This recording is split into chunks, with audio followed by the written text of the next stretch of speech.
And yet some people continue to flip that. Those people, I've seen Stephen A. Smith talk about it. I've seen Shannon Sharpe talk about it. And that's what I just don't understand is they work for ESPN.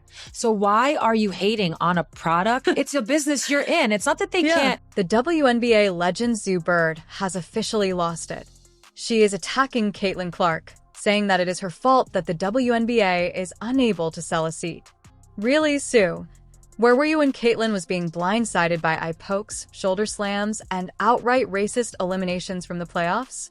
You were not present, but now you have something to say, please. Of course, Sue had to make fun of Stephen A. Smith and Shannon Sharpe because it seems that speaking the truth is now offensive. And yet, we don't hear anyone on the Celtics and the Mavs.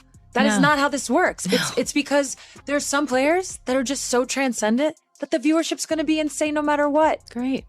And it has nothing to do with the other players, the other team. This is just becoming absurd. And to be honest, Sue Bird was the last person I would have expected to make such remarks about Caitlin Clark. She is a generational talent who has seen it all and is well-versed in court politics. So why is she acting this way now? And to imply that we should just ignore the impact that Caitlin Clark had and still continues to have on this team, this league, this sport. Nah, it doesn't work that way. It doesn't work that way, Sue Bird. A walking WNBA history book took aim at Caitlin Clark, and it seems like she basically plunged herself into the same drama pit as everyone else. I can assure you that this has people talking. I do think with Stephen A. and with Shannon, there's an aspect of them like defending their stances on her. Like, we were right about Caitlin and this is our defense. And I still think there's something twisted there because nobody ever said. We're discussing Sue Bird here, who is essentially basketball royalty, but she suddenly decides to attack Clark, the young player who has been carrying the league's ticket sales and viewership on her back. The reason for this is that it seems like ticket prices and TV ratings have fallen since Clark's team, the Indiana Fever, was eliminated from the playoffs. That's not exactly breaking news, though. Clark is the fan magnet. I don't know how you explain, like, honestly, look at the Golden State Valkyries. It's an expansion team. They've already sold out, I think it's 18,000 season tickets. Caitlin doesn't play there. And yet some people continue to flip that. Those people, I've seen Stephen A. Smith talk about it. I've seen Shannon Sharpe talk about it. And that's what I just don't understand is they work for ESPN. So why are you hating on a product? It's a business you're in. It's not that they can't. However, Sue didn't just point that out and move on. Oh no, she went all out, even bringing up Stephen A. Smith and Shannon Sharpe as though they weren't notoriously harsh about everything.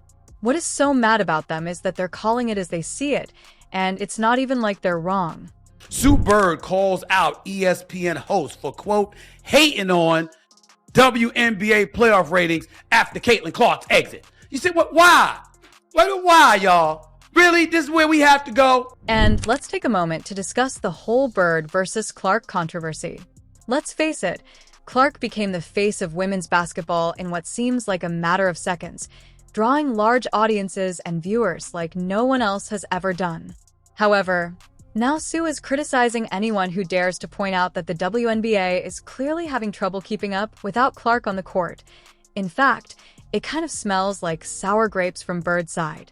Not to mention that even Sue Bird's name is permanently etched into WNBA history, but she never had the kind of buzz that Clark is generating right now, which must hurt a little. It's a good number for the WNBA on an NFL Sunday. However, that was down nearly 50% from last Sunday's Fever Sun contest. By the way, not only was viewership down, but attendance was as well. And here's the real deal. Why are so many prominent WNBA players unable to cope with Clark's ascent? It seems as though Bird is having trouble comprehending that Clark is receiving a level of attention that she herself never really received, even during her prime, when Sherd was a household. But Clark has this whole next generation vibe that draws in casual fans who otherwise wouldn't have known there was a WNBA game. Understand, in the world of crazy-ass liberal women, and that's what we got here. We got crazy-ass liberal women. If you disagree with them, if you make a statement that does not fall... It's like witnessing the torch being taken away before you even realize the flames have been passed. But let's be honest for a moment. This isn't about race. Perhaps that's what hurts Bird the most, that even if her career was amazing, Clark has managed to eclipse it in record time. This time, we won't go into those waters because Sue Bird and Caitlin Clark are both white. Instead, it's all about power. Clark's rise to prominence isn't solely due to her prowess on the court. It's also a result of upending the league's power structure. The crazy-ass liberal lesbians of the WNBA, if you make any statement relative to the truth that goes against what they feel. Bird isn't simply upset because Clark is receiving attention. She feels threatened by the change in authority. Clark is the league's new face, and that must be a difficult pill for Bird to accept. Because remember, in the WNBA, it isn't reality, it's feelings.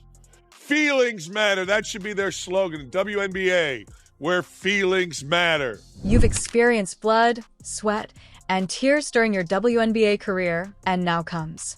This youngster is creating headlines, attracting a lot of followers, and leaving people in a state of confusion. It doesn't compare to now. Is that what you're supposed to do? If the ratings dip a little bit here, don't talk about it, because in the 80s, hey, look how great we're doing.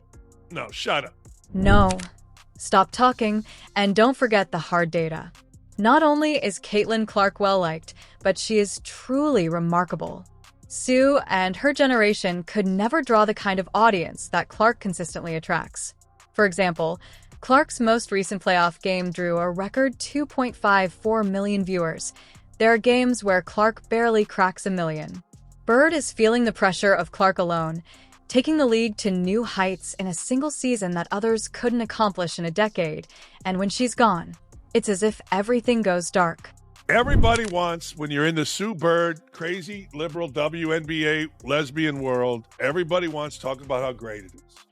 Now that you're a real league, folks like me, folks like Stephen A. Smith are going to talk about you like a real league. That's got to just make you batshit crazy. Bird spent her entire career helping to create the WNBA, and now here's this fresh-faced rookie who's already the league's main attraction. This isn't just a generational rivalry. It's a full-on exposure of the insecurities even legends feel when someone new comes in and dominates the spotlight. Sure, Bird can say she's just protecting the league, but it feels much more like she's trying to protect her own legacy. Is what we want. Instead, we're still getting bullshit on viewership. And let's not fool ourselves. This isn't about Clark personally. Rather, it's about what Clark stands for. Her ascent is demonstrating to everyone that the WNBA still has a ways to go when it comes to maintaining interest. While legends like Bird laid the groundwork, it's Clark who is taking it to the next level, and that's a bitter pill to swallow for some. While the old guard is left wondering where their relevance went at this point, it's Caitlin Clark's world, and everyone else is just living in it. I've seen Stephen A. Smith talk about it. I've seen Shannon Sharp talk about it. And what I don't understand is they work for ESPN. So why are you hating on a business ESPN is in? I want to say the semifinals games are up like 130%. And that's without Caitlin. But really, do you think that Caitlin Clark is all alone and unsupported? Are all these WNBA players just racists, envious, or seeking attention by disparaging Clark and her fandom? Stephen A. Smith is out there demonstrating that there are still some genuine people in the world, and he is one of them. Respectfully, Sue Bird, you are inaccurate. It is just that simple. First things first. We cover sports, right? Stephen A. didn't just sit quietly drinking tea when Sub Bird shot him. Instead, he retaliated as if he was the only person with that signature. He was chastised by no-holds-barred intensity Bird for pointing out that the NBA's viewership had plummeted following Clark's team's elimination from the playoffs. We were saying, do y'all see these numbers? Thanks to Caitlin Clark, Indiana led the league in attendance both at home and on the road. The Indiana Fever, nobody cared about her. However, the man on the Step A. Smith show made it very evident why he is the GOAT of sports commentary. He stated, "We cover sports, not fairy tales," essentially ignoring Bird's whole point. Averaged 17,035 at home this season with Caitlin Clark and over 15,000 in arenas on the road. 4 moved home games to bigger arenas when Indiana came to town to accommodate more fans. He went on to say that his job is to tell the truth, whether it's flattering or just plain ugly. In this instance, the ugly truth was that the WNBA was in severe decline without Caitlin Clark, and ticket sales and viewership all fell apart the moment Clark was out. Stephen A. didn't care if bringing that out hurt anyone's feelings. Shannon Sharpe and I were guilty of saying was that not enough folks were appreciating it and riding the tide. A rising tide lifts all boats. People weren't doing it, not you, not most of the league, but some. Was that not proven by the way Cheryl Swoops acted? Sue Bird's attempt to downplay the fact that Clark's presence was a game changer for the WNBA and that he wasn't here to sugarcoat anything makes Stephen A.'s response even better.